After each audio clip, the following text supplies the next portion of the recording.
બોલીએ શ્રી ગિરિરાજ ધરણ કી જય, રણછોડ ત્રિકમરાયની જય, ભાગવત ભગવાનની જય। 70મો અધ્યાય ભગવાન શ્રી કૃષ્ણની નિત્યચર્યા અને તેમની પાસે જરાસંઘના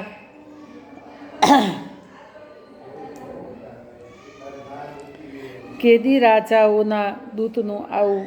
શ્રી સુખદેવજી કહે છે કે હે પરીક્ષિત, જ્યારે પ્રાતઃકાળ થવા આવતો, કુકડા બોલવા લાગતા, ત્યારે તે શ્રી કૃષ્ણના પત્નીઓ કે જેમના કંઠમાં મધુર શ્રી કૃષ્ણ પોતાની ભુજા વડે આલિંગન આપી રહ્યા છે, શ્રી કૃષ્ણથી વિખૂટા થવું પડશે એમ વિચારીને વ્યાકુળ થઈ એમ કહેતી કે આ કુકડાઓના બોલ્યા હોત તો સારું। તે વખતે મંદારના પુષ્પોથી સુગંધથી સુવાસિત વાયુ વાતો હતો, ભમરાઓ તાલ સ્વરે સંગીતનો તાન દેતા છેડી દેતા, પક્ષીઓ જાગી જતા અને બંદીજનોની જેમ ભગવાન શ્રી કૃષ્ણને જગાડવા માટે મધુર સ્વરથી કલરવ કરવા લાગ્યા। એ પ્રભાતના સમયે પતિ શ્રી કૃષ્ણના બાહુઓ વચ્ચે રહેલા રૂકમણીજી પત્નીના આલિંગનથી વિયોગ થશે એવી આશંકાથી તે સુંદર અને પવિત્ર બ્રહ્મ મુહૂર્તને પણ અસહ્ય સમજવા લાગતા હતા। ભગવાન શ્રી કૃષ્ણ દરરોજ બ્રહ્મ મુહૂર્તમાં ઉઠી જતા અને હાથ મોઢું ધોઈને પોતાના માયાતીત આત્મ સ્વરૂપનું ધ્યાન કરતા। તે સમયે તેમનું રોમે રોમ આનંદથી ખીલી ઉઠતું હતું। પરીક્ષિત, ભગવાનનું આત્મ સ્વરૂપ એક છે, અર્થાત અદ્વિતીય છે, સ્વયં પ્રકાશ સ્વરૂપ છે તથા તે જ છે તે છે, તેમના સિવાય અન્ય કંઈ છે જ નહીં, અખંડ છે, અવિનાશી છે। આત્મ સ્વરૂપમાં રહેવાના કારણે તેઓ કોઈ ઉપાધિ દોષ નથી અને જે બ્રહ્મ નામથી કહેવાય છે, આ વિશ્વની ઉત્પત્તિ, પાલન અને સંહારનું કારણ છે। તેમની શક્તિઓને કારણે જ આ વિશ્વની સત્તા અને આનંદ પ્રકાશિત થાય છે।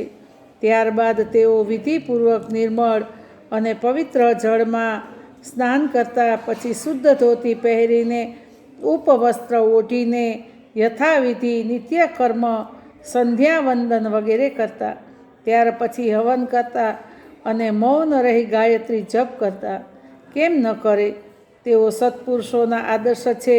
ત્યાર પછી સૂર્યોદયના સમયે સૂર્ય પ્રસ્થાન કરતા અને પોતાના અંશ સ્વરૂપ દેવતાઓ, ઋષિઓ અને પિતૃઓનું તર્પણ કરતા, પછી કુળના વડીલ વૃદ્ધો અને બ્રાહ્મણોનું વિધિપૂર્વક પૂજન કરતા, ત્યાર પછી પરમ મનસ્વી શ્રી કૃષ્ણ દૂધ આપતી પ્રથમવાર વિયાયેલી વાછરડાવાળી શાંત ગાયોનું દાન આપતા।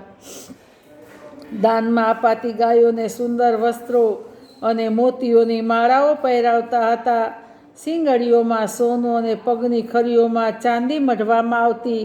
તે ગાયો બ્રાહ્મણોને વસ્ત્રાભૂષણથી સુસજ્જ કરીને, રેશમી વસ્ત્ર, મૃગચર્મ અને તિલક કરીને દરરોજ 13,084 ગાયોનું આ રીતે દાન આપતા।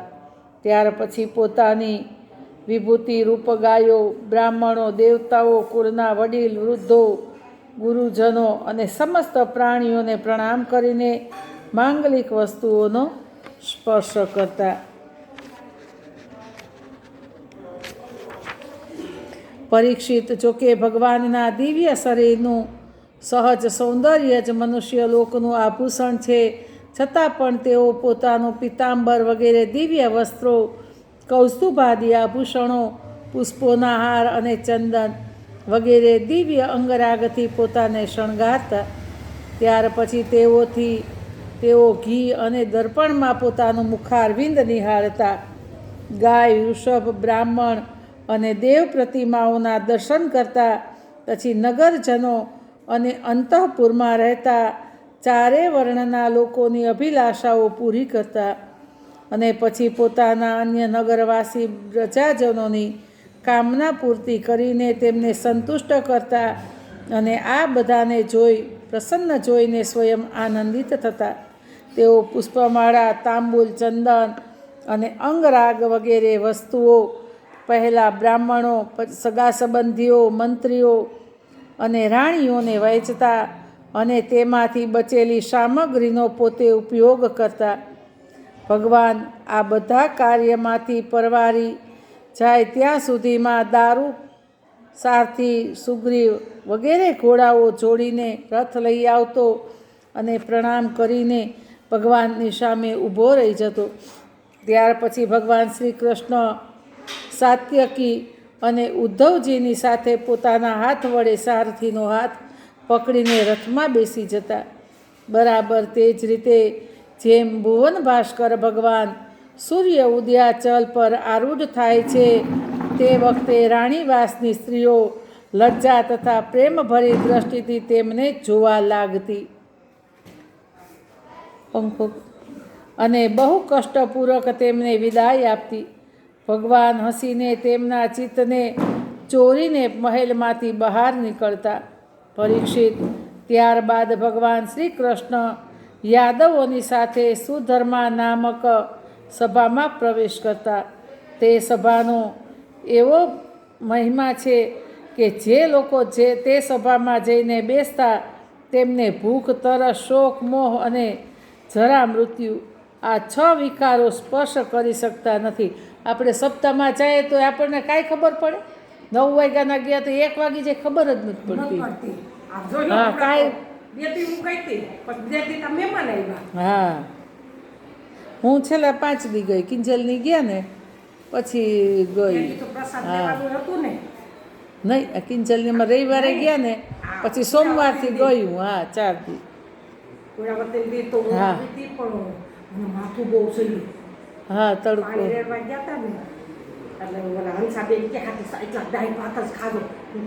પ્રસાદી છે ને, હે ને?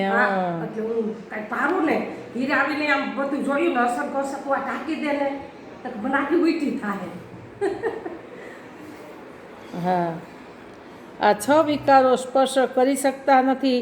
આ પ્રમાણે ભગવાન શ્રી કૃષ્ણ બધી રાણીઓથી અલગ અલગ વિદાય લઈને એક જ રૂપમાં સુધન્વા સભામાં પ્રવેશ કરતા અને ત્યાં જઈને શ્રેષ્ઠ સિંહાસન પર બિરાજતા.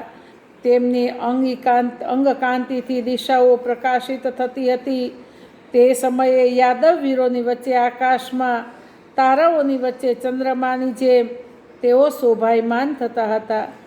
પરીક્ષિત, સભામાં વિદૂષકનો અનેક પ્રકારના હાસ્ય વિનોદથી, અભિનેતાઓ અભિનયથી અને નર્તકીઓ કળાપૂર્ણ નૃત્યથી પોતાની અલગ અલગ ટુકડીઓ સાથે ભગવાનની સેવા કરતી. તે વખતે મૃદંગ, વીણા, પખવાજ, વાંસળી, ઝાંઝ અને શંખના ધ્વનિથી શુદ્ધ મગધ તથા બંદીજનો નાચી ગાઈને ભગવાનની સ્તુતિ કરતા હતા. કોઈ કુશળ વ્યાખ્યાતા બ્રાહ્મણો ત્યાં બેસીને વેદ મંત્રોની વ્યાખ્યા કરતા અને કોઈ પૂર્વકાળના રાજાઓના ચરિત્રો કહી સંભળાવતા. એક દિવસ દ્વારકાપુરીની રાજ્યસભાના દ્વાર પર એક નવો માણસ આવ્યો. દ્વારપાળોએ તેમના આવવાની સૂચના ભગવાનને આપીને તેને સભાભવનમાં હાજર કર્યો. તે મનુષ્યે પરમાત્મા ભગવાન શ્રી કૃષ્ણને હાથ જોડીને નમસ્કાર કર્યા અને તે રાજાઓ કે જેમણે જરાસંઘના દિગ્વિજય સમયે તેની સામે માથું ઝુકાવ્યું ન હતું અને બળપૂર્વક કેદ કરી લેવામાં આવ્યા હતા, જેમની સંખ્યા 20,000ની હતી, તેમનું જરાસંઘના બંદી બનવાનું દુઃખ શ્રી કૃષ્ણ સામે નિવેદન કર્યું. સચ્ચિદાનંદ સ્વરૂપ શ્રી કૃષ્ણ, આપ મનવાણીથી અગોચર છો. જે આપના શરણમાં આવે છે તેના તમામ ભય આપ નષ્ટ કરી દો છો. પ્રભુ, અમારી ભેદ બુદ્ધિને લીધે અમે જન્મ મૃત્યુ સંસારના ચક્રાવાથી ભયભીત થઈને આપના શરણમાં આવ્યા છીએ. ભગવાન, મોટા ભાગના જીવો એવા સકામ અને નિષિદ્ધ કર્મોમાં ફસાયેલા છે કે તે આપના જણાવેલા પોતાના પરમ કલ્યાણકારી કર્મથી અને આપની ઉપાસનાથી વિમુખ થઈ ગયા છે અને પોતાના જીવન અને જીવન સંબંધી આશા અભિલાષાઓના ભ્રમમાં ભટકી રહ્યા છે. પરંતુ આપ અતિ બળવાન છો. આપ કાળ રૂપે હંમેશા સાવધાન રહીને તેમની આશા અભિલાષાઓનો મૂળ સાથે નાશ કરી નાખો છો. અમે આપના તે કાળ રૂપને નમસ્કાર કરીએ છીએ. આપ સ્વયં જગદીશ્વર છો અને આપે જગતમાં પોતાના જ્ઞાન બળ વગેરે અંશો સાથે એટલા માટે અવતાર ગ્રહણ કર્યો છે કે સંતોની રક્ષા કરી દુષ્ટોને દંડ આપી શકો.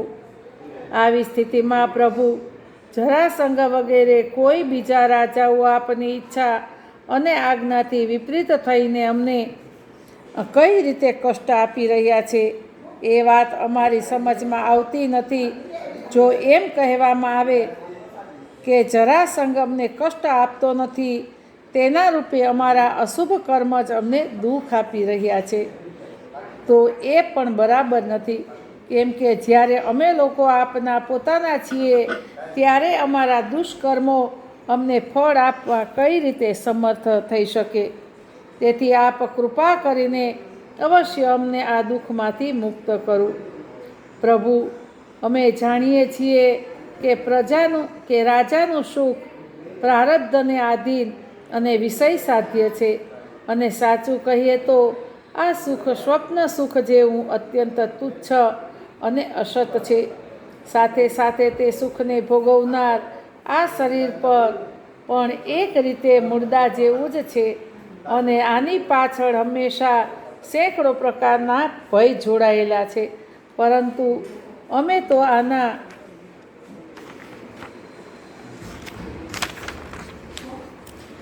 દ્વારા જ જગતના અનેક ભાર ઉપાડીને કરીએ છીએ, અને તે જ કારણ છે કે અમે અંતઃકરણના નિષ્કામ ભાવ અને નિસંગ સ્થિતિથી પ્રાપ્ત થનારા મચ્છર એવું કરી છે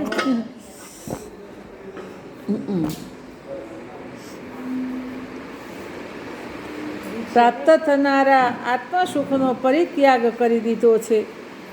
ખરેખર અમે તો બહુ અજ્ઞાની છીએ અને આપની માયાથી મોહિત થઈ દીન બનીને દુઃખો ભોગવી રહ્યા છીએ. ભગવાન, આપના ચરણ કમળ શરણાગત પુરુષોના તમામ શોક મોહને નષ્ટ કરવાવાળા છે.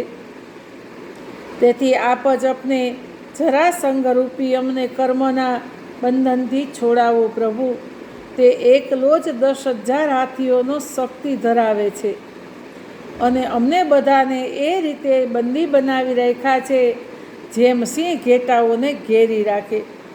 ચક્રપાણી, આપે 18 વખત જરાસંઘ સાથે યુદ્ધ કર્યું અને 17 વાર તેનું માનમર્દન કરીને તેને છોડી દીધો. પરંતુ એકવાર તેણે આપને જીતી લીધા. અમે જાણીએ છીએ કે આપની શક્તિ, આપનું બળ પરાક્રમ અનંત છે, છતાં પણ મનુષ્ય જેવું આચરણ કરતા રહીને આપે હારી જવાનો અભિનય કર્યો હતો. પરંતુ આના કારણે તેનો અહંકાર વધી ગયો છે. હે અજીત, હવે તે અમે આપના ભક્ત છીએ એવું જાણીને અમને વધારે સતાવે છે. અમે આપની પ્રજા છીએ. હવે આપની જેવી ઈચ્છા હોય તેમ કરો. ત્યારે દૂતે કહ્યું કે હે ભગવાન, જરાસંઘના બંદી રાજાઓએ આ પ્રમાણે આપને પ્રાર્થના કરી છે. તેઓ આપના ચરણ કમળના શરણમાં છે અને આપના દર્શન ઈચ્છે છે. આપ કૃપા કરીને તે દીન રાજાઓનું કલ્યાણ કરો. શ્રી સુખદેવજી કહે છે કે હે પરીક્ષિત, રાજાઓનો દૂત આ પ્રમાણે જ કહી રહ્યો હતો. પરમ તેજસ્વી દેવર્ષિ નારદજી ત્યાં આવી પહોંચ્યા. તેમના મસ્તક પર ચળકતી સોનેરી જટા હતી. તેમને જોઈને એવું લાગતું હતું કે જાણે સાક્ષાત ભગવાન સૂર્યનારાયણ પધાર્યા છે. બ્રહ્મા વગેરે સમસ્ત લોકપાલોના એકમાત્ર સ્વામી ભગવાન શ્રી કૃષ્ણ તેમને જોતા જ સભાસદો અને સેવકો સાથે આનંદિત થઈને ઊભા થઈ ગયા અને મસ્તક નમાવીને તેમની વંદના કરવા લાગ્યા. દેવર્ષિ નારદજી આસનનો સ્વીકાર કરીને બેસી ગયા. ત્યારે ભગવાને તેમની વિધિપૂર્વક પૂજા કરી અને પોતાની શ્રદ્ધાથી તેમને સંતુષ્ટ કરીને મધુર વાણીથી બોલ્યા, દેવર્ષિ, અત્યારે ત્રણેય લોકમાં કુશળ મંગળ તો છે ને. આપ ત્રણેય લોકમાં વિચરણ કરતા રહો છો. અમને એ બહુ મોટો લાભ છે કે ઘર બેઠા બધાના સમાચાર મળી જાય છે. નારદજીને પૂછે છે, જેમ કે આ તમે બધી જગ્યાએ ફરો એટલે બધી જગ્યાએ સારું છે ને એમ ત્રણેય લોકમાં ઈશ્વર દ્વારા ઘેર બેઠા સમાચાર મળી જાય છે. ઈશ્વર દ્વારા રચાયેલા ત્રણેય લોકમાં એવું કોઈ રહસ્ય નથી જેને આપ જાણતા ન હો. તેથી અમે આપની પાસેથી એ જાણવા માગીએ છીએ કે યુધિષ્ઠિર વગેરે પાંડવો આ સમયે શું કરવા ઈચ્છે છે. દેવર્ષિ નારદજીએ કહ્યું, સર્વવ્યાપક અનંત, આપ વિશ્વના નિર્માતા છો અને એટલા મોટા માયાવી છો કે મોટા મોટા માયાવી બ્રહ્માજી વગેરે આપની માયાને સમજી શકતા નથી. પ્રભુ, આપ સર્વના ઘટઘટમાં પોતાની અચિંત્ય શક્તિથી વ્યાપ્ત છો. બરાબર એ જ રીતે કે જેમ વ્યક્તિ લાકડામાં વ્યાપ્ત છે, લોકોની દ્રષ્ટિ સત્વ વગેરે ગુણોમાં જ અટકેલી રહે છે, તેથી તેઓ આપને નથી જોઈ શકતા. મેં એક જ વાર નહીં, અનેક વાર આપની માયા જોઈ છે. તેથી આપ આ પ્રમાણે અજાણ્યા થઈને પાંડવોના સમાચાર પૂછો છો, એમાં મને કોઈ આશ્ચર્ય થતું નથી. ભગવાન, આમ પોતાની માયાથી જ આ જગતની રચના અને સંહાર કરો છો અને આપની માયાને લીધે જ આ જગત અસત્ય હોવા છતાં સત્ય પાસે છે. આપ ક્યારે શું કરવા ઈચ્છો છો એ વાત સારી પેઠે કોણ સમજી શકે છે. આપનું સ્વરૂપ સર્વથા અચિંત્ય છે. હું તો માત્ર આપને વારંવાર નમસ્કાર કરું છું. શરીર અને તેની સાથે સંબંધ રાખવાવાળી વાસનાઓમાં ફસાઈને જીવ જન્મ મૃત્યુના ચક્રાવામાં ભટકતો રહે છે, તથા તે જાણતો નથી કે હું આ શરીરથી કઈ રીતે મુક્ત થઈ શકું છું. વાસ્તવમાં તેના કલ્યાણ માટે આપ અનેક પ્રકારના લીલા અવતારો ગ્રહણ કરીને પોતાની પવિત્ર કીર્તિરૂપી દીપક પ્રજ્વલિત કરી દો છો, જેના આધારે તે આ અનર્થકારી સંસારથી મુક્ત થઈ શકે. તેથી હું આપના શરણમાં છું. પ્રભુ, આપ સ્વયં પરબ્રહ્મ છો, તો પણ મનુષ્ય જેવી લીલાનું નાટક કરતા રહીને મને પૂછી રહ્યા છો. તેથી આપના પોઈના દીકરા ભાઈ અને પ્રેમી ભક્ત યુધિષ્ઠિર શું કરવા ઈચ્છે છે એ વાત હું તમને કહું છું. એમાં શંકા નથી કે બ્રહ્મલોકમાં જે ભોગ પ્રાપ્ત થઈ શકે છે તે રાજા યુધિષ્ઠિરને અહીં જ પ્રાપ્ત છે. તેમને કોઈ વસ્તુની કામના નથી, તેમ છતાં તેઓ શ્રેષ્ઠ એવા રાજસૂય યજ્ઞ દ્વારા આપની પ્રાપ્તિ માટે આપની આરાધના કરવા ઈચ્છે છે. આપ કૃપા કરીને તેમની આ અભિલાષાનું અનુમોદન કરો. ભગવાન, તે શ્રેષ્ઠ યજ્ઞમાં આપના દર્શન કરવા માટે મોટા મોટા દેવતાઓ અને યશસ્વી રાજાઓ આવશે. પ્રભુ, આપ સ્વયં વિજ્ઞાનાનંદ ધન બ્રહ્મ છો. આપના શ્રવણ, કીર્તન અને ધ્યાન માત્રથી ચાંડાળો પણ પવિત્ર થઈ જાય છે. પછી જેને આપના દર્શન અને સ્પર્શ મળે છે તેમના માટે તો કહેવાનું જ શું છે. ત્રિભુવન મંગલ, આપની નિર્મલ કીર્તિ સમસ્ત દિશાઓ તથા સ્વર્ગ, પૃથ્વી, પાતાળમાં પણ છવાઈ રહી છે. બરાબર તે જ પ્રમાણે જેમ આપના ચરણામૃતની ધારા સ્વર્ગમાં મંદાકિની, પાતાળમાં ભોગવતી અને મૃત્યુલોકમાં ગંગાના નામથી પ્રવાહિત થઈને સંપૂર્ણ વિશ્વને પવિત્ર કરી રહી છે. શ્રી સુખદેવજી કહે છે કે હે પરીક્ષિત, સભામાં જેટલા યાદવો બેઠા હતા તેઓ તે વાત માટે અત્યંત ઉત્સાહિત થઈ રહ્યા હતા. પ્રથમ જરાસંઘ ઉપર ચડાઈ કરીને તેને જીતી લેવો, તેથી તેમને નારદજીની વાત ગમી ગઈ. ત્યારે બ્રહ્મા વગેરેના શાસક ભગવાન શ્રી કૃષ્ણે સેજ હસીને બહુ જ મધુર વાણીમાં ઉદ્ધવજીને કહ્યું. ભગવાન શ્રી કૃષ્ણે કહ્યું, ઉદ્ધવ, તમે મારા હિતેશી સુહૃદય છો. શુભ સંમતિ આપવાવાળા અને કાર્યના તત્વને સારી રીતે સમજો છો. તેથી અમે તમને અમારું ઉત્તમ નેત્ર માનીએ છીએ. હવે તમે જ કહો કે આ વિષયમાં આપણે શું કરવું જોઈએ. તમારી વાતમાં અમને શ્રદ્ધા છે, તેથી હવે તમારી સલાહ પ્રમાણે જ કામ કરીશું. જ્યારે ઉદ્ધવજીએ જોયું કે ભગવાન શ્રી કૃષ્ણ સર્વજ્ઞ હોવા છતાં પણ અજાણ્યાની જેમ સલાહ પૂછી રહ્યા છે, ત્યારે તેઓ તેમની આશા માથે ચડાવીને બોલ્યા. ઇતિ શ્રીમદ્ભાગવત મહાપુરાણે પરમહંસ્યા સંહિતાયામ દશમસ્કંધે ઉત્તરાદંતર્ગત 70મો અધ્યાય સમાપ્ત. બોલીએ શ્રી ભાગવત ભગવાનની જય. 71મો અધ્યાય શ્રી કૃષ્ણ ભગવાનનું ઇન્દ્રપ્રસ્થ પધારવું. બહુ જ મચ્છરો એવા ખંજવાળ જ આવ્યા કરે. ખંજવાળ આવ્યા જ કરે પત્ની. શ્રી સુખદેવજી કહે છે કે હે પરીક્ષિત, હે